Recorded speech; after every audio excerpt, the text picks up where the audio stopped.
त्रिदलं त्रिगुणाकारं त्रिनेत्रं च त्रयायुधं त्रिजन्म पापसंहारम् एकबिल्वं शिवार्पणम् त्रिशाखैर्बिल्वपत्रैश्च अच्छिद्रैः कोमलैः शुभैः तव पूजां करिष्यामि एकबिल्वं शिवार्पणम्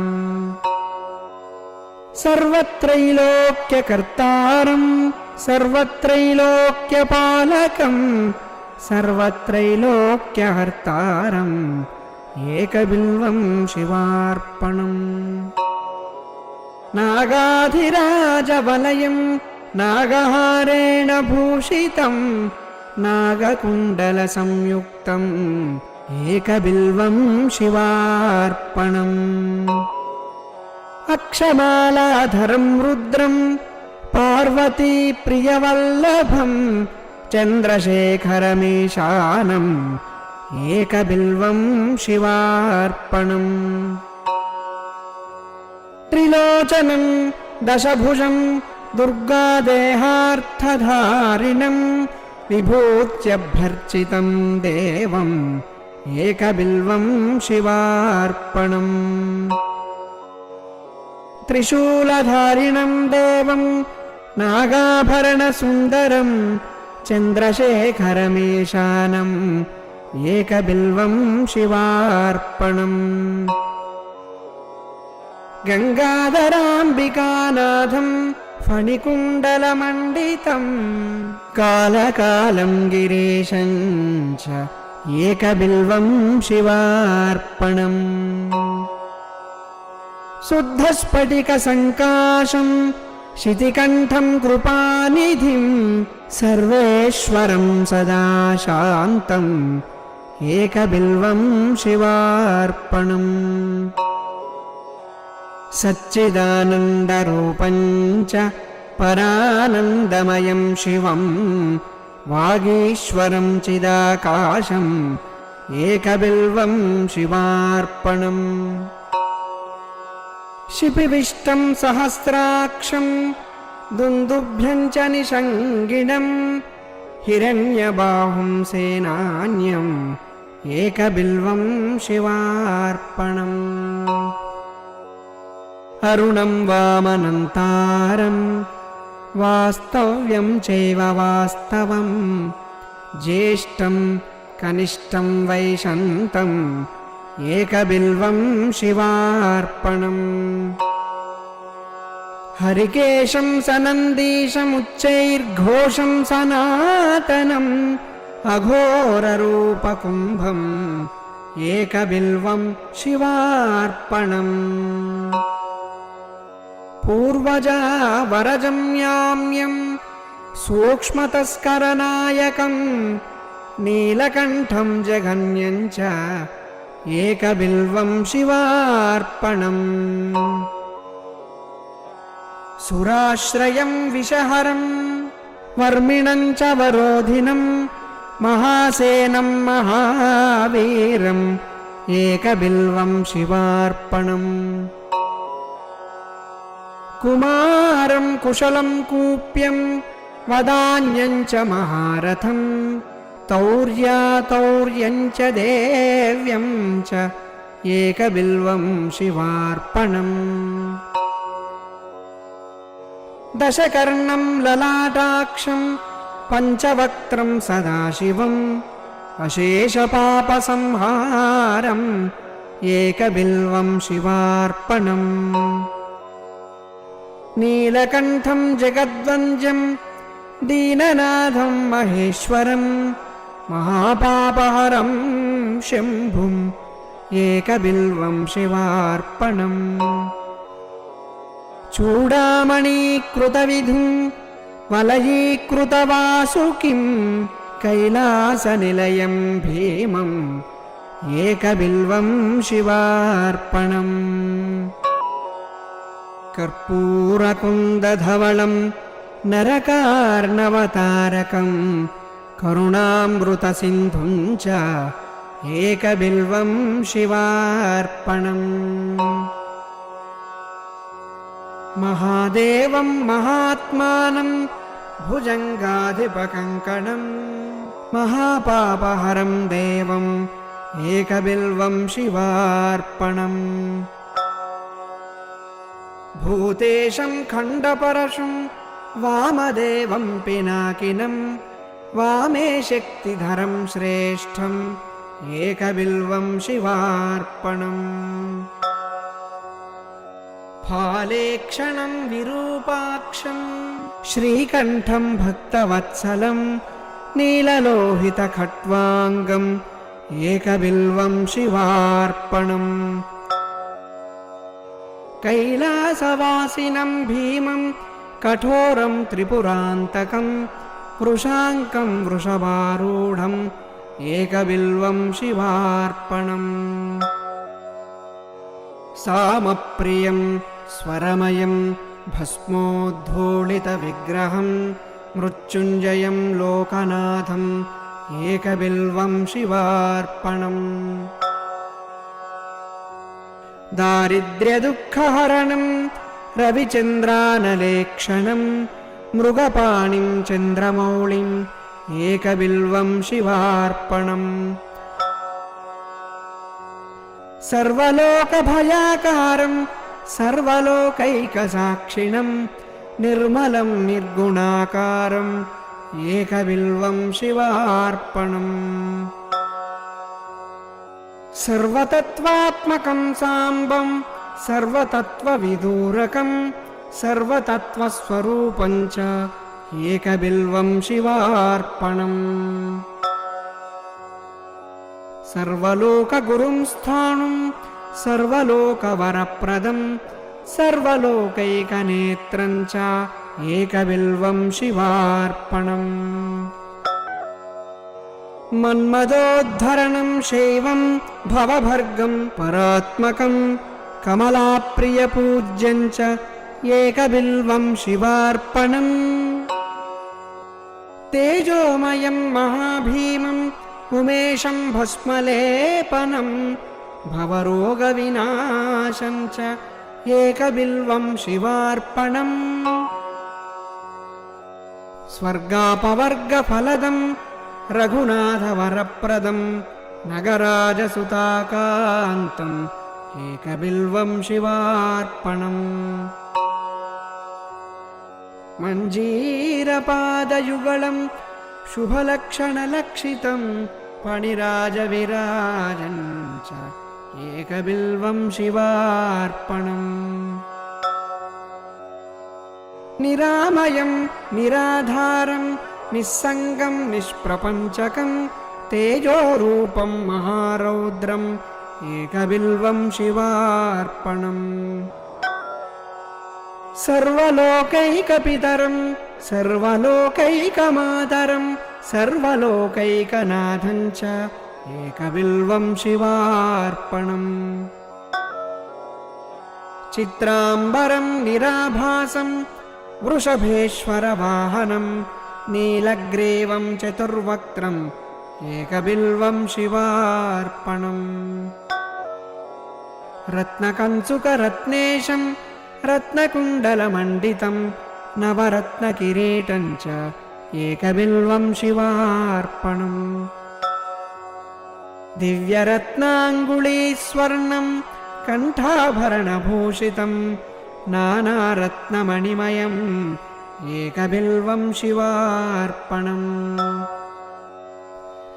रत्नाङ्गुलीयविलसत्करशाखानकप्रभं भक्तमानसगेहं च एकबिल्वं शिवार्पणम् वामाङ्गभागविलसत् अम्बिकावीक्षणप्रियं पुण्डरीकमिवाक्षं च एकबिल्वं शिवार्पणम्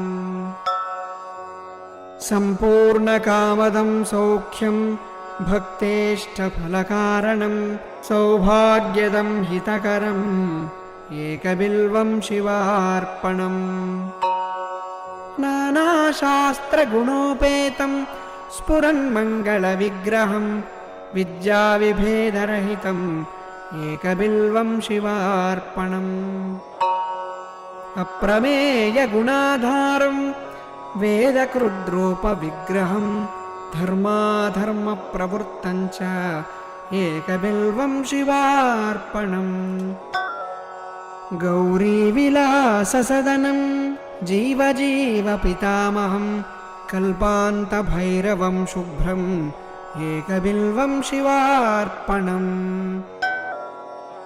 सुखदं सुखनाशं च दुःखदं दुःखनाशनं दुःखावतारं भद्रं च एकबिल्वं शिवार्पणम्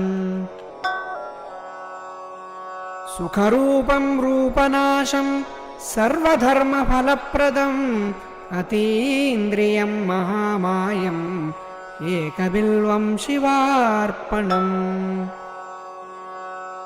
सर्वपक्षिमृगाकारं सर्वपक्षिमृगाधिपं सर्वपक्षिमृगाधारम् एकबिल्वं शिवार्पणम् जीवाध्यक्षं जीववञ्जं जीवजीवनरक्षकं जीवकृज्जीवहरणम् एकबिल्वं शिवार्पणम्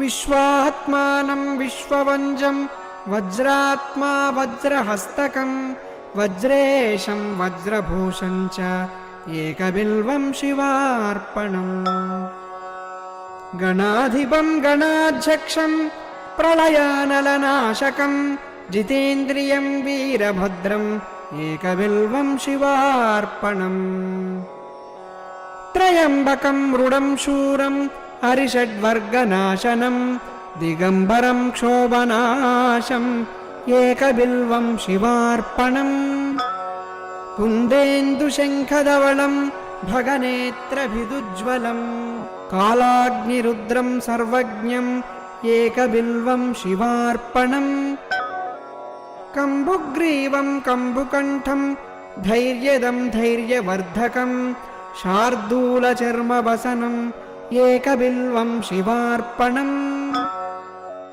जगदुत्पत्तिहेतुं च जगत्प्रलयकारणम् पूर्णानन्दस्वरूपं च एकबिल्वं शिवार्पणम् स्वर्गकेशं महात्तेजं पुण्यश्रवणकीर्तनं ब्रह्माण्डनायकं तारम् एकबिल्वं शिवार्पणम् मन्दारमूलनिलयं मन्दारकुसुमप्रियं बृन्दारकप्रियतरम् एकबिल्वं शिवार्पणम् महेन्द्रियं महाबाहुं विश्वासपरिपूरकं सुलभं लभ्यम् एकबिल्वं शिवार्पणम् बीजाधारं बीजरूपं निर्बीजं बीजवृद्धिदं परेशं बीजनाशं च एकबिल्वं शिवार्पणम् युगाकारं युगाधीशं युगकृज्जुगनाशकं परेशं बीजनाशं च एकबिल्वं शिवार्पणम् धूर्जटिं पिङ्गलजटं जटामण्डलमण्डितं कर्पूरगौरं गौरीशम् एकबिल्वं शिवार्पणम् सुरावासं जनावासं योगीशं योगिपुङ्गवं योगदं योगिनां सिंहम् एकबिल्वं शिवार्पणम्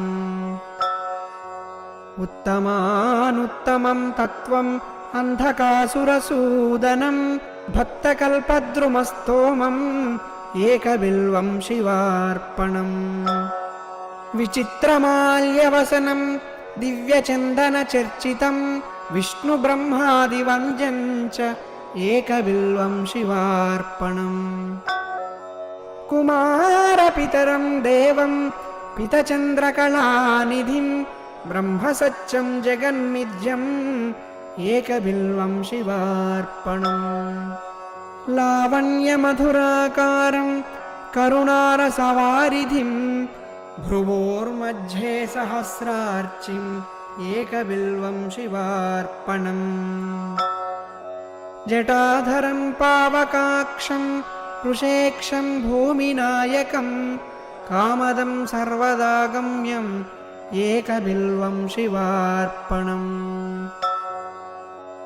शिवं शान्तम् उमानाथं महाध्यानपरायणं ज्ञानप्रदं कृत्तिवासम् एकबिल्वं शिवार्पणम्। वासुकी युरगहारं च लोकानुग्रहकारणं ज्ञानप्रदं कृत्तिवासम् एकबिल्वं शिवार्पणम्। शशाङ्कधारिणं भर्गं सर्वलोकैकशङ्करं शुद्धं च शाश्वतं नित्यम् एकबिल्वं शिवार्पणम्। शरणागतदीनार्त परित्राणपरायणं गम्भीरं च वषट्कारम् एकबिल्वं शिवार्पणम्। भोक्तारं भोजनं भोज्यं जेतारं जितमानसं करणं कारणं जिष्णुम् एकबिल्वं शिवार्पणम्। क्षेत्रज्ञं क्षेत्रपालं च परार्दैकप्रयोजनं व्योमकेशं भीमवेशम् एकबिल्वं शिवार्पणम्। भवग्नं तरुणोपेतं क्षोदिष्टं यमनाशकं हिरण्यगर्भं हेमाङ्गम् एकबिल्वं शिवार्पणम्। दक्षं चामुण्डजनकं मोक्षदं मोक्षनायकं हिरण्यदं हेमरूपम् एकबिल्वं शिवार्पणम्। महाश्मशाननिलयं प्रच्छन्नस्फटिकप्रभं वेदास्यं वेदरूपं च एकबिल्वं शिवार्पणम्। स्थिरं स्वधर्मं उमानाथं ब्रह्मण्यं चाश्रयं विभुं जगन्निवासं प्रथमम् एकबिल्वं शिवार्पणम्। रुद्राक्षमालाभरणं रुद्राक्षप्रियवत्सलं रुद्राक्षभक्तसंस्थोमम् एकबिल्वं शिवार्पणम्। फणीन्द्रविलसत्कण्ठं भुजङ्गाभरणप्रियं दक्षाध्वरविनाशं च एकबिल्वं शिवार्पणम्। नागेन्द्रविलसत्कर्णमहीन्द्रवलयावृतं मुनिवन्द्यं मुनिश्रेष्ठम् एकबिल्वं शिवार्पणम्। मृगेन्द्रचर्मवसनं मुनीनाम् एकजीवनं सर्वदेवादिपूज्यं च एकबिल्वं शिवार्पणम्। निधनेशं दीननाथम् अपमृत्युविनाशनं लिङ्गमूर्तिमलिङ्गात्मम् एकबिल्वं शिवार्पणम्। भक्तकल्याणदं व्यस्तं वेदवेदान्तसंस्तुतं कल्पकृत्कल्पनाशं च एकबिल्वं शिवार्पणम्। घोरपातकदावाग्निं जन्मकर्मविवर्जितं कपालमालाभरणम् एकबिल्वं शिवार्पणम्। मातङ्गचर्मवसनं विराड्रूपविदारकं विष्णुक्रान्तमनन्तं च एकबिल्वं शिवार्पणम्।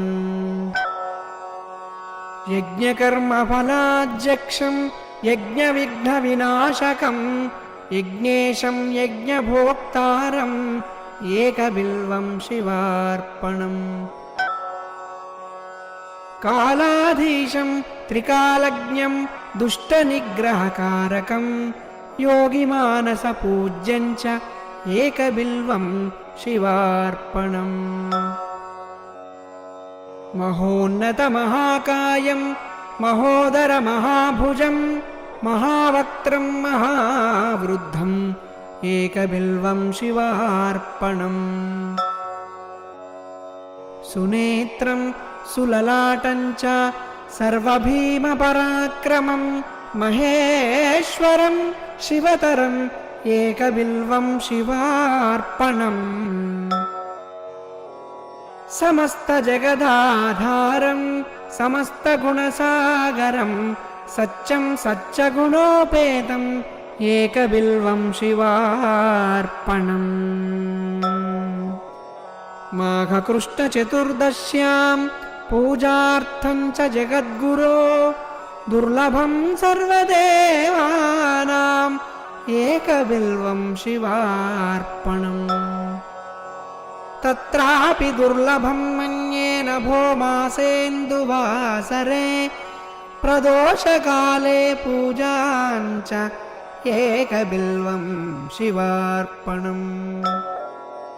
सालग्रामसहस्राणां प्रदानादधिकं फलं कोटिकन्या महादानम् एकबिल्वं शिवार्पणम्। दर्शनं बिल्ववृक्षस्य स्पर्शनं पापनाशनम् अघोरपापसंहारम् एकबिल्वं शिवार्पणम्। तुलसी बिल्वनिर्गुण्डी जम्बीरामलकं तथा अघोरपापसंहारम् एकबिल्वं शिवार्पणम्। अखण्डबिल्वपत्रैश्च पूजयेन्नन्दिकेश्वरम् उच्यते सर्वपापेभ्यः एकबिल्वं शिवार्पणम्। सालङ्कृतशतावृत्ता कन्याकोटिसहस्रकं साम्राज्यपृथ्वीदानं च एकबिल्वं शिवार्पणम्। दशकोटितुरङ्गाणाम् अश्वमेधसहस्रकं सवत्सधेनुकोटीनाम् एकबिल्वं शिवार्पणम्। चतुर्वेदसहस्राणि भारतादिपुराणकम् साम्राज्य पृथ्वीदानं च एकबिल्वं शिवार्पणम्। सर्वरत्नमयं मेरुं काञ्चनं दिव्यवस्त्रकं तुलाभारं शतावर्तम् एकबिल्वं शिवार्पणम्। अष्टोत्तरशतं बिल्वं योर्चते लिङ्गमस्तके अथर्वोक्तं वदेद्यस्तु एकबिल्वं शिवार्पणम्। काशीक्षेत्रनिवासं च कालभैरवदर्शनम् अघोरपापसंहारम् एकबिल्वं शिवार्पणम्। अष्टोत्तरशतश्लोकैः स्तोत्राद्यैः पूजयेद्यथा त्रिसन्ध्यं मोक्षमाप्नोति एकबिल्वं शिवार्पणम्। दन्तिकोटिसहस्राणां भूहिरण्यसहस्रकं सर्वक्रतुमयं पुण्यम् एकबिल्वं शिवार्पणम्। पुत्रपौत्राधिकं भोगं भुक्त्वा चात्र यथेप्सितम् अन्ते च शिवसायुज्यम् एकबिल्वं शिवार्पणम्। विप्रकोटिसहस्राणां वित्तदानाच्च यत्फलं तत्फलं प्राप्नुयात् सत्यम् एकबिल्वं शिवार्पणम्। त्वन्नामकीर्तनं तद्वत्तव पादाम्बुजयः पिबेत् जीवन्मुक्तो भवेन्नित्यम् एकबिल्वं शिवार्पणम्। अनेकदानफलदम् अनन्तसुकृतादिकम् तीर्थयात्राखिलं पुण्यम् एकबिल्वं शिवार्पणम् त्वं मां पालय सर्वत्र पदध्यानकृतं तव भवनं शाङ्करं नित्यम् एकबिल्वं शिवार्पणम् एककाले पठेन्नित्यं सर्वशत्रुनिवारणं द्विकाले च पठेन्नित्यं मनोरथफलप्रदं त्रिकाले च पठेन्नित्यम् आयुर्वर्चोधनप्रदम् अचिरात् कार्यसिद्धिं च लभते नात्र संशयः एककालं द्विकालं वा त्रिकालं यः पठेन्नरः लक्ष्मीप्राप्तिवासः शिवेन सह मोदते कोटिजन्म कृतं पापम् अर्चनेन विनश्यति सप्तजन्म कृतं पापं श्रवणेन विनश्यति जन्मान्तरकृतं पापं पठनेन विनश्यति दिवारात्रकृतं पापं दर्शनेन विनश्यति क्षणे क्षणे कृतं पापं स्मरणेन विनश्यति पुस्तकं धारयोद्गेहे आरोग्यं भयनाशनम् इति श्रीबिल्वाष्टोत्तरशतनामपूजास्तोत्रं सम्पूर्णम्।